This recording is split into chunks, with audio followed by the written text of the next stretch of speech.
Imaginez-vous, au cœur de la Rome antique. Les rues sont animées d'excitation alors qu'un général victorieux défile, couronné de lauriers, presque vénéré comme un dieu vivant. Mais derrière lui, une voix douce perturbe la gloire. Un esclave murmurant « Memento mori, souviens-toi, tu es mortel ». Un rappel brutal au milieu du triomphe. Pourtant, ces Romains, avec leur rappel murmuré de la mortalité, ont construit l'un des empires les plus puissants de l'histoire. Leur secret, une philosophie que nous appelons le stoïcisme.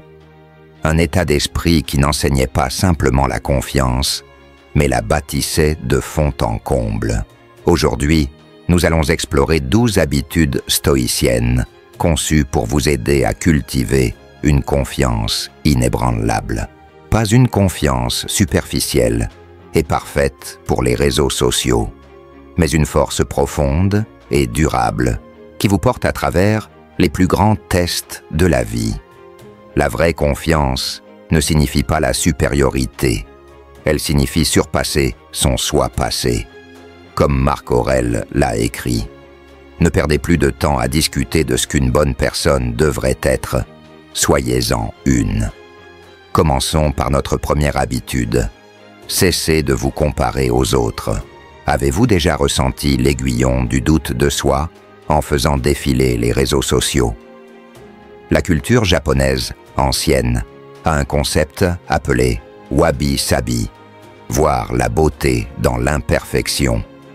Épictète a fait écho à cette idée, nous enseignant « Si vous voulez progresser, soyez satisfait d'être considéré comme insensé et ignorant. » Voici une histoire de la Chine ancienne.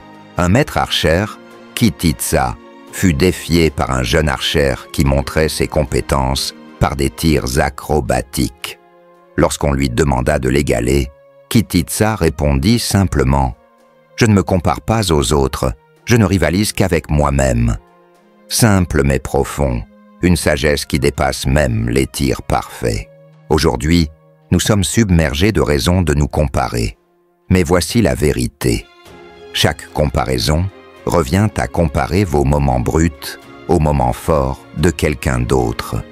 Votre parcours est unique.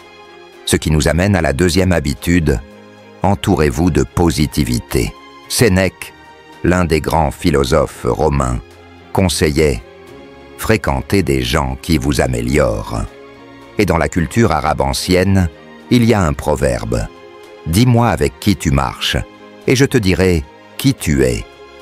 Considérez l'histoire de Zayed, un marchand médiéval. Lorsque son commerce échoua, il choisit de s'immerger dans le marché florissant parmi des marchands prospères, apprenant et se reconstruisant. En un an, non seulement il se rétablit, mais il dépassa même son succès précédent. Votre environnement est important.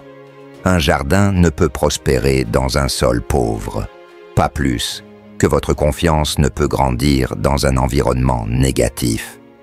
Passons à la troisième habitude. Prenez soin de votre corps.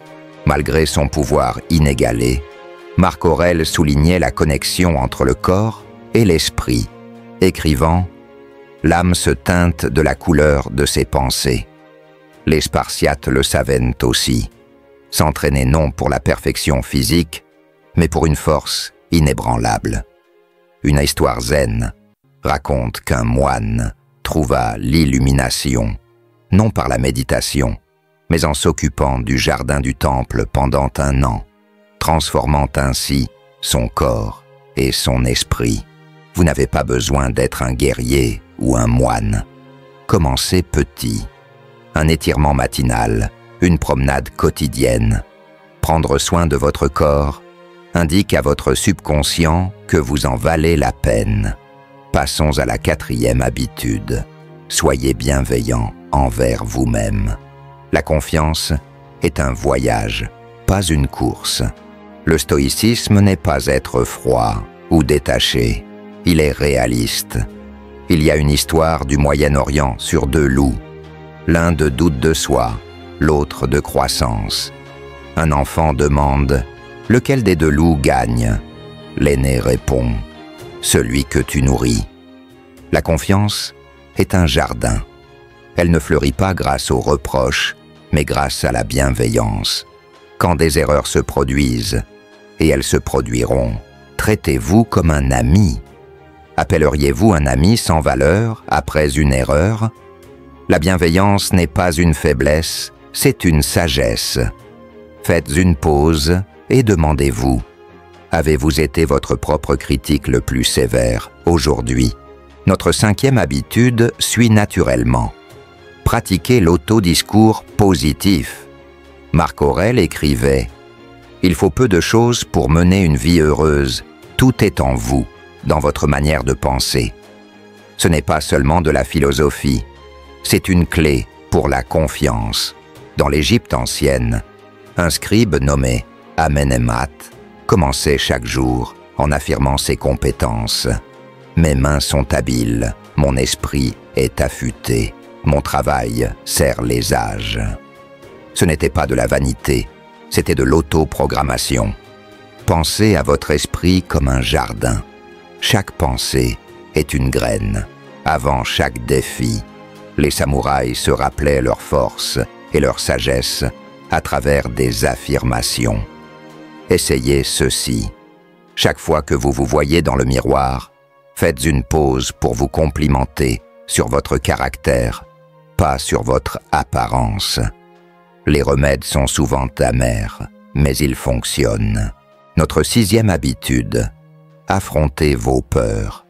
Sénèque nous rappelle, nous souffrons plus souvent dans l'imagination que dans la réalité. Comme l'histoire ancienne du marchand perse qui fuyait Bagdad pour finalement rencontrer son destin, nous créons souvent nos propres pièges. Affronter les peurs construit la résilience, non l'absence de peur. Notre 6e habitude, affrontez vos peurs. Sénèque nous rappelle, nous souffrons plus souvent dans l'imagination que dans la réalité. Comme l'histoire ancienne du marchand perse qui fuyait Bagdad pour finalement rencontrer son destin, nous créons souvent nos propres pièges. Affronter les peurs construit la résilience, non l'absence de peur. Pensez à Zheng Qian, un diplomate de la dynastie Han, qui est retourné en territoire dangereux après une captivité, car il comprenait que la confiance n'est pas l'absence de peur, c'est la résilience. Les stoïciens visualisaient leur peur pour se renforcer. Commencez petit. Peur de parler en public? Exprimez-vous dans un petit groupe. La confiance se construit en faisant de petits pas courageux. Souvenez-vous du proverbe arabe « La peur est une compagne qui marche aux côtés des braves ». Notre 7e habitude est simple. Faites ce que vous savez bien faire. Vous pourriez vous demander « N'est-ce pas rester dans ma zone de confort ?» Pas du tout. Il y a de la sagesse à construire sa confiance par la maîtrise. Aristote parlait d'eudaimonia, l'épanouissement qui vient de l'utilisation de vos talents naturels. Prenons l'histoire d'une légende nordique. Un jeune viking a essayé sans relâche de maîtriser l'épée, échouant maintes et maintes fois, jusqu'à ce qu'il prenne un arc. Il est instantanément devenu un archer légendaire. La confiance réside parfois dans l'acceptation de ce qui vient naturellement, plutôt que de se forcer dans le moule de quelqu'un d'autre. Pensez à la confiance comme à un feu. Il a besoin de carburant difficile, mais aussi d'un noyau fort et constant. S'engager dans des activités qui mettent en valeur vos forces construit ce que les psychologues appellent d'une banque de succès, une archive mentale d'expériences positives sur laquelle vous pouvez puiser en période de difficulté. Voici une idée. Faites une liste de 5 choses que vous faites naturellement bien. Elles n'ont pas besoin d'impressionner les autres. Peut-être êtes-vous doué pour écouter, organiser ou résoudre des problèmes. Pratiquez au moins une d'elles chaque jour. Ce n'est pas pour les autres, c'est pour vous rappeler de vos capacités. Épictète disait « Dis d'abord ce que tu veux être, puis fais ce que tu as à faire. En vous appuyant sur vos forces, vous créez une base solide, comme les pierres d'un temple ancien, posées lentement pour former quelque chose d'inébranlable. Passons à notre 8e habitude. Accepter la critique avec grâce. Un artiste dans la Perse antique présenta son œuvre à un maître calligraphe qui la jugea médiocre. Au lieu de se décourager, l'artiste demanda « Comment puis-je m'améliorer ?» Il devint Mirémade, un maître à part entière, et son art orne aujourd'hui les plus grands musées du monde. Épictète enseignait que la sagesse commence lorsque la critique ne vous dérange plus. Ce ne sont pas les mots des autres qui détiennent le pouvoir, mais la manière dont vous y réagissez. Comme dans le tai chi, qui redirige l'énergie au lieu de la bloquer, la critique peut devenir un carburant pour la croissance. Au Japon, un maître du thé nommé Senno Rikyu critiqua la cérémonie de thé d'un samouraï. Offensé, le samouraï le défia en duel. Rikyu réalisa une dernière cérémonie de thé parfaite, et le samouraï, touché par cette maîtrise, retira son défi. Lorsque vous êtes critiqué, faites une pause, respirez et demandez-vous « Puis-je apprendre quelque chose ici ?» Parlons maintenant de notre 9e habitude. Fixer des objectifs réalistes. Les stoïciens comprenaient que la confiance prospère grâce à des progrès réalisables. Marc Aurèle écrivait « Le progrès n'est pas obtenu par la chance ou l'accident, mais en travaillant sur soi-même chaque jour. » Dans l'ancien Mali, un griot nommé Djabari voulait mémoriser toutes les histoires de son peuple. Son enseignant lui conseilla « Ne commence pas par l'océan, commence par une tasse d'eau. » Djabari apprit une histoire chaque matin et, 10 ans plus tard, devint un conteur célèbre. Sa confiance n'était pas dans son objectif grandiose, mais dans ses étapes réalistes et constantes. Pensez à la confiance comme à une pyramide. Les Égyptiens n'ont pas commencé par le sommet. Ils ont construit bloc par bloc. Essayez le changement d'1 degré. Améliorez-vous d'un infime pourcentage chaque jour. Vous voulez parler en public? Commencez par parler dans un petit groupe. Cette pratique, appelée surcharge progressive, est la manière dont la force se développe, comme Milo le lutteur, qui est devenu plus fort en soulevant un veau chaque jour jusqu'à ce qu'il devienne un taureau. Notre 10e habitude va plus en profondeur. Défier les pensées négatives. Dans l'Inde ancienne, la pratique de Pratipaksha Bhavana remplaçait les pensées négatives par des perspectives équilibrées. Un peu comme remettre en question nos insécurités aujourd'hui. Une histoire soufie parle d'une femme sage dont la confiance était inébranlable. Chaque jour, elle rencontrait ses professeurs. Le doute et la peur apprenait ce qu'ils avaient à lui enseigner, puis les laissait partir. Les pensées négatives ne sont pas des ennemis, ce sont des messagers. Épictète enseignait, ce ne sont pas les événements qui nous perturbent, mais les jugements que nous portons sur eux. Imaginez donner une présentation et voir quelqu'un bâiller. La pensée négative dit « je les ennuie ». Mais la réponse stoïcienne est de questionner cela. Sont-ils fatigués? Où viennent-ils de déjeuner? Cette interprétation repose-t-elle sur des faits ou des insécurités? Quand des pensées négatives surgissent, mettez-les en procès. Examinez les preuves, tout comme les anciens philosophes le feraient. Passons à la 11e habitude. Célébrer les petites victoires. Dans le Bhutan ancien, les gens commençaient chaque jour en célébrant 5 petites choses. Ce n'est pas seulement de l'optimisme, c'est de la programmation. Reconnaître les victoires, même minimes, reprogramme votre cerveau pour associer les actions à la confiance. Alexandre le Grand rassemblait ses troupes avant les batailles, célébrant même les plus petits actes de courage. le cuisinier qui remontait le moral avec un repas, l'éclaireur qui trouvait un meilleur chemin. La confiance se construit à partir d'actes quotidiens et non de gloires occasionnelles. Le concept japonais de Kaizen enseigne que les grandes transformations viennent des petites victoires constantes. Voici une technique appelée le journal de victoire. Chaque soir, notez 3 victoires, même mineures. Avec le temps, vous aurez un dossier de progrès, des preuves de votre propre résilience.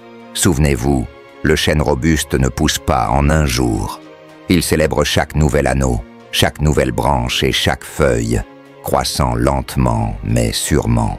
Notre dernière habitude rassemble tout. Concentrez-vous sur la croissance continue, pas sur la perfection. Le concept japonais de wabi-sabi célèbre la beauté dans l'imperfection. Un potier maître, Tanaka, a créé un bol avec un léger défaut. Plutôt que de le jeter, il a rempli la fissure d'or, créant quelque chose de plus précieux qu'un bol parfait. Voici une histoire du Tibet. Un jeune moine se plaignait que son esprit n'était pas parfaitement calme. Son maître versa du thé jusqu'à ce que la tasse déborde. « Tu es tellement plein d'attentes de perfection qu'il n'y a plus de place pour la croissance. » La confiance ne réside pas dans la réussite parfaite, mais dans un progrès constant et significatif. Marc Aurèle écrivait « Le soleil se soucie-t-il de l'opinion des ombres ?» Ce n'était pas de l'arrogance, mais la libération de la quête de perfection. Le soleil brille simplement, suivant son but. Les anciens Égyptiens avaient une vision similaire. Le concept de Ma'at, le principe d'équilibre. La confiance ne vient pas de la perfection, mais de l'adaptation et de la croissance quotidienne. Pensez à la confiance comme une rivière. Elle ne cherche pas à être parfaite, elle coule, s'adaptant à chaque virage et obstacle. Voici une technique appelée la spirale de croissance. Concentrez-vous sur l'amélioration d'un petit aspect de vous-même, de seulement 1% chaque jour. Comme les spirales grecques dans les colonnes de temples anciens, chaque petite amélioration ajoute de la force et de la beauté. Maintenant, rassemblons tout, la voie vers une confiance inébranlable. Vous vous souvenez du général romain rappelé de sa mortalité? Les paroles de l'esclave n'ont pas diminué sa confiance, mais l'ont ancrée dans quelque chose de plus profond. Chacune de ces 12 habitudes est un pilier, se soutenant et se renforçant mutuellement. Lorsque vous arrêtez de vous comparer aux autres, vous créez de l'espace pour vous entourer de positivité. Prendre soin de votre corps vous donne l'énergie nécessaire pour affronter vos peurs.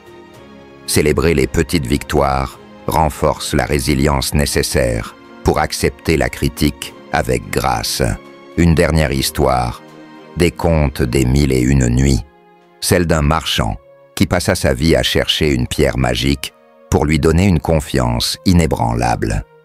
Après des années, il revint les mains vides, mais le voyage l'avait transformé en quelqu'un de sage et confiant.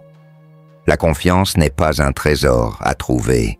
Elle se construit jour après jour, habitude par habitude. Comme le disait Épictète, rien de grand ne se crée soudainement.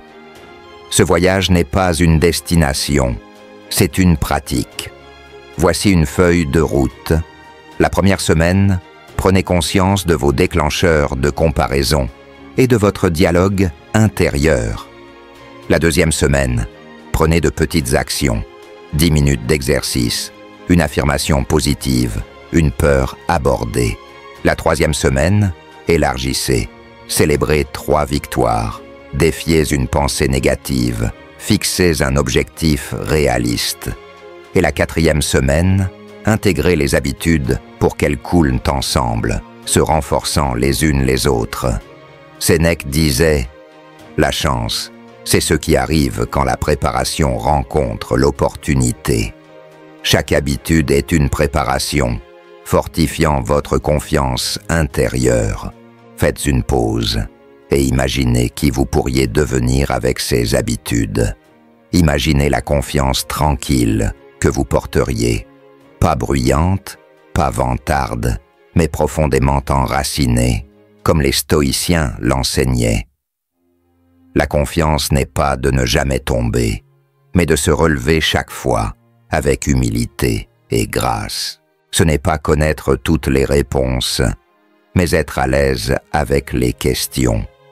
Ce n'est pas la perfection, mais la persistance. Vous n'avez pas besoin de commencer avec les 12 habitudes, commencez simplement avec celles qui résonnent le plus en vous. Comme le bambou chinois, qui semble pousser lentement pendant des années avant de s'élancer. Votre confiance grandira progressivement, puis rapidement. Marc Aurèle écrivait « L'univers est changement, notre vie est ce que nos pensées en font ». À travers ces 12 habitudes stoïciennes, vous pouvez transformer vos pensées et, ce faisant, transformer votre expérience de la vie. Merci de vous être joint à cette exploration de la sagesse ancienne dans les temps modernes. Si ces idées vous ont parlé, partagez-les avec quelqu'un qui pourrait en bénéficier. Et souvenez-vous, apprendre ces habitudes ne suffit pas. Il faut les mettre en pratique. Commencez dès aujourd'hui et laissez votre futur vous remercier pour le voyage que vous commencez maintenant.